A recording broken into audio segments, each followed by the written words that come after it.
Hey, it's Jimmy with Vista Pros Heating and Cooling here. Today I'm hanging out with these guys. This is Kendall and this is Brandon. And when they just got done installing this new system here for this customer. So who did this air handler here? This guy right here. Right here? Okay, Yeah. Tell us about what you did today. So, we started out, Brandon, the guy, he demoed it, demolition, took out the whole unit, yanked it out, plugged the system down. Once we got the old system out, we had to do some measurements, make sure that the new system was going to go in, slide in right. So, with the help of our boss, Jimmy, he got our measurements for our ducting, and see right here, slid right in. Got it sealed up on the inside, line set, had a rerun as you see, comes down, step it all out so you can still see our toes. Added a safety switch will help the unit keep it working, if you want to say. So if the unit messes up, safety switch will keep the unit from destroying anymore. So we added a condensate drain, that's to let all the water go out. Condensate pump right here as you see, so that will pump all the existing water out outside. Also added 2 new disconnects, one for the air handler and one for the water heater that the resident wanted. So, Okay.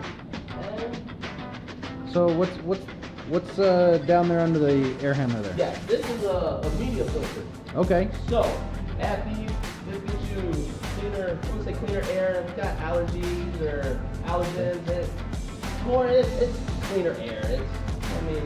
Recommend. Yeah. Awesome. Okay. All right, Brandon, what did you do today? I did the condenser outside. Okay.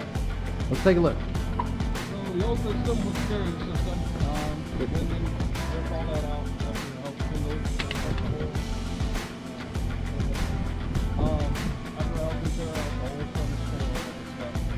So out here, came out here, demo everything.